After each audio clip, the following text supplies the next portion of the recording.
Hello there, guys. How are you doing? This is Rob of Rule of Two Review. Welcome back to the channel, and we have a really exciting and strange story to talk about. I finally have a reason to revisit one of my favorite games of all time, and it's Beyond Good and Evil. Beyond Good and Evil, for those of you who don't know, is a famously excellent game from the 6th generation, released on the PlayStation 2, the original Xbox, and the GameCube, that was famous for being very, very high quality, but weirdly not a very big hit. It's a very unique action, adventure, stealth kind of mix of genres that, again, released back in that 6th generation, where you star as an excellent character named Jade, and she's doing some, like, sleuth reporting using her camera while also fighting bad guys to uncover this mysterious political plot in the world of Hillis where she lives.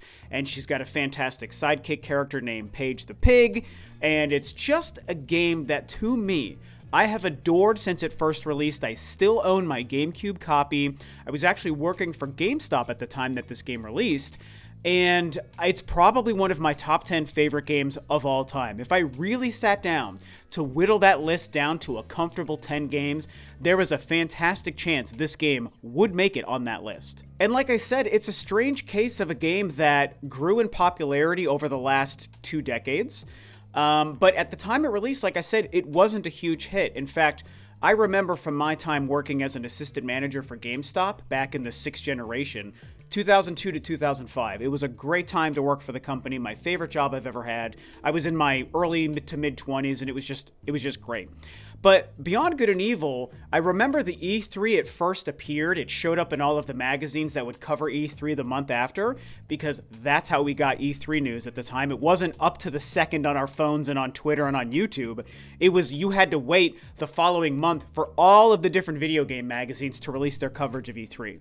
And so I remember when we got the following month's, slew of magazines, EGM and Game Informer and all that stuff, Nintendo Power, Beyond Good and Evil was the game that had huge E3 buzz, and plenty of outlets were giving it their game of the show.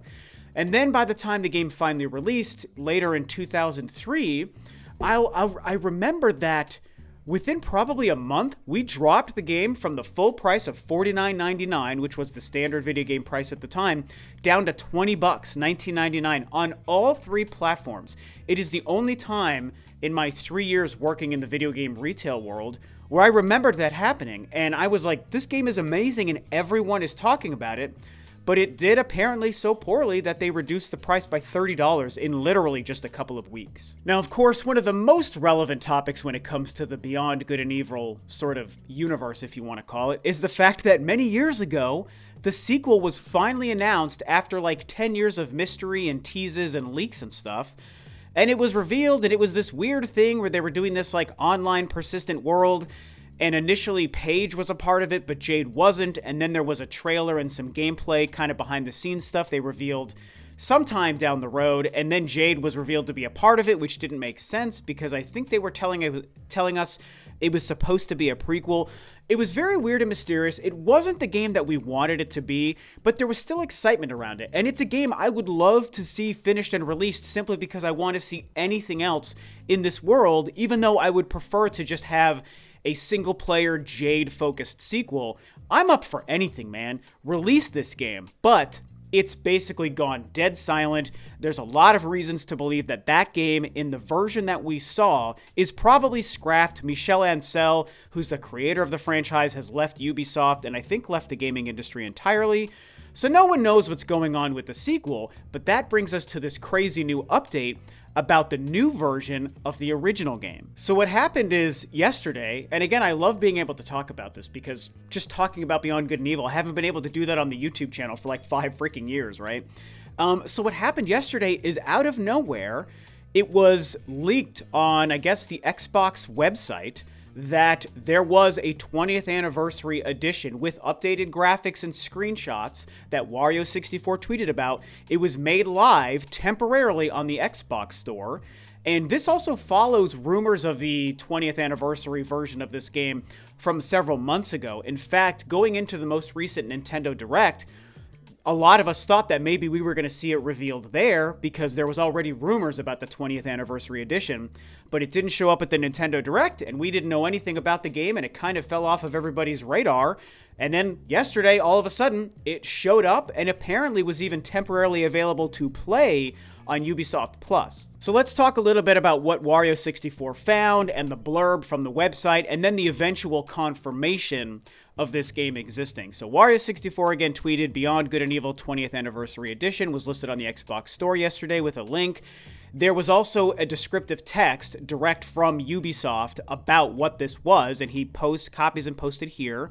You know, it says, swoop into the marvelous world of Hillis as action reporter Jade to investigate the mysterious Dom's alien attacks. Talking about Paige and Double H, who's another character in the game.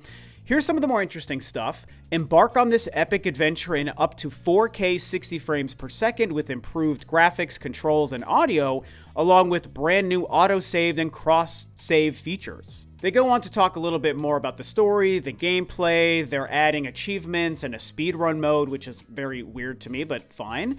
And then the last thing I want to touch on here, the very last statement here, it says, this game leverages smart delivery, allowing access to both the Xbox One title and the Xbox Series X and S title. Following that, this morning, both Ubisoft and Beyond Good and Evil 2's official Twitter accounts started confirming some of this news. Here's what the Beyond Good and Evil 2 account said.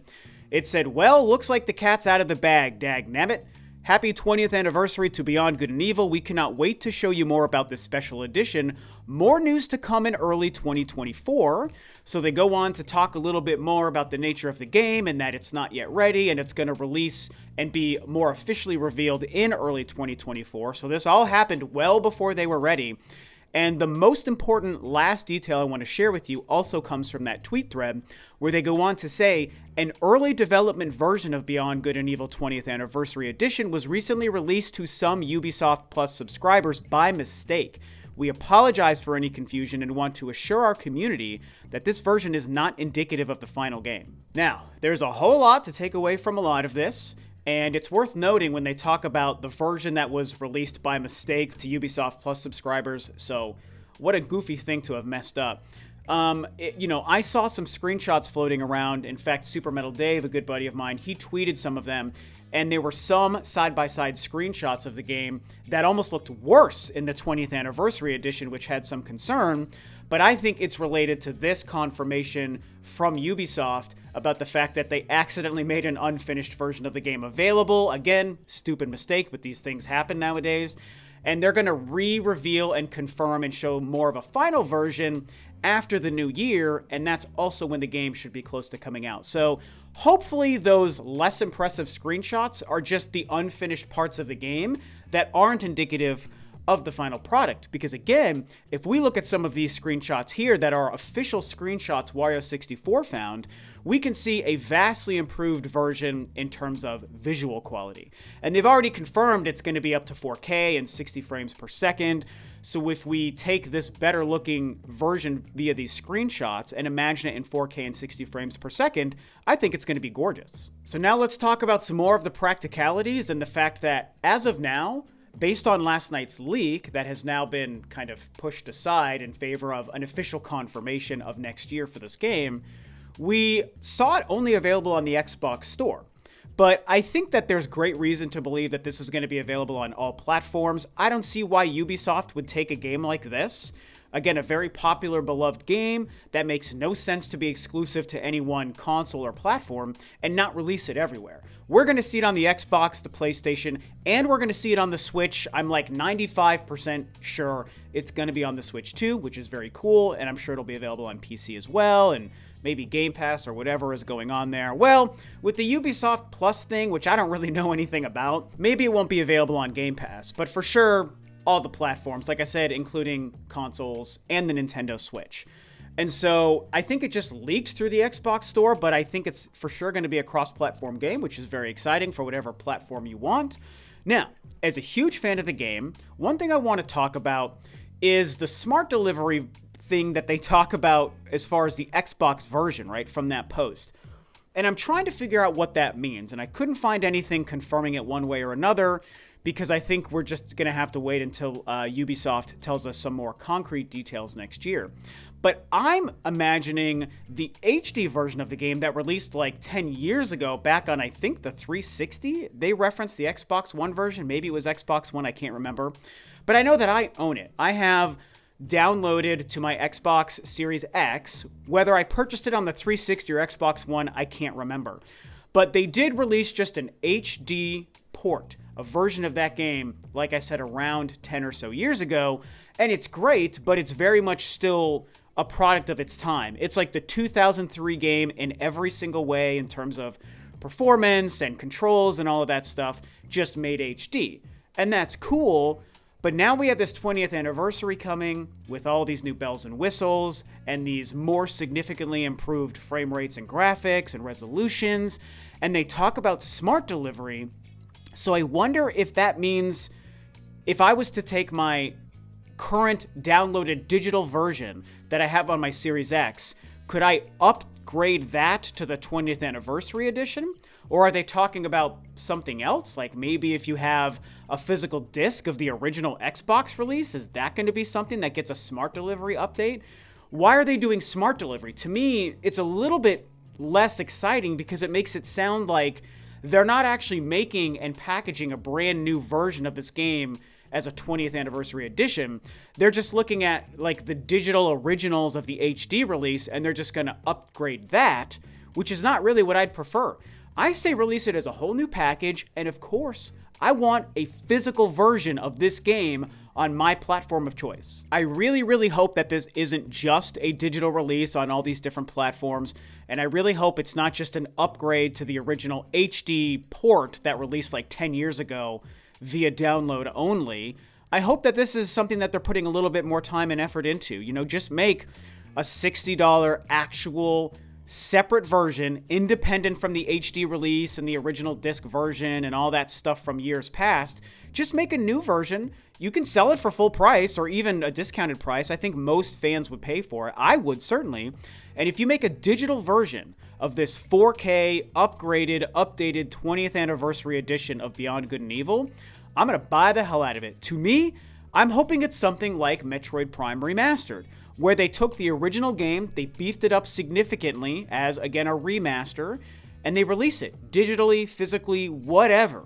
The smart delivery thing for the Xbox version, again, does give me some concern. Now, I'm still going to get it and do whatever I need to do to get access to it, if that's what I need to do for my Xbox digital copy of the HD version, but I just hope that it's something more significant than that, because that's just less exciting. Release a physical copy would be fantastic. And so at the end of the day, this is the kooky scenario. It was very crazy how this whole thing happened. Just one of those random leaks. But it's the fact that not only did the existence of the game leak, but then a temporary unfinished version of the game also leaked and allowed some people to play it and some people to grab unfinished screenshots. And so that made it even kookier and messier, right? But luckily, they've since come out and said, hey, the cat's out of the bag, so we're here to tell you officially, yes, it's a real thing. No, it's not ready now. It was a mistake that some people played it. We're going to reconfirm it officially in 2024, and they said they're targeting a release of early 2024 as well. So maybe first quarter, maybe in January, they'll reveal it with official details in a trailer, and maybe in March is when the game will release. And then we'll wait to see what they're doing as far as digital copies, upgraded smart deliveries, physical versions, whatever the final details about this release will be. We're going to find out, I think, after the new year. They've basically said as much. So I'm personally excited not only for myself to re-experience a better version of one of my favorite games of all time, but for new players. Just like with Metroid Prime Remastered, getting new players to play that game for the first time, I'm hoping a lot of you guys who've never played this game jump on it with this 20th anniversary version of Beyond Good and Evil, because Jade is a fantastic character, the world and the gameplay and the story is great, and it was very trailblazing for its time in 2003. I would say in a couple of ways it was a little bit ahead of its time, and it's just wonderful. So I'm excited. I'll be curious to hear if you guys would be playing it for the first time, if you're already familiar with the game, or if you're just not even interested at all, and what you think of this whole kooky leak situation. I can't wait. One of my favorite games. That's what I have to say about it, and that's about it.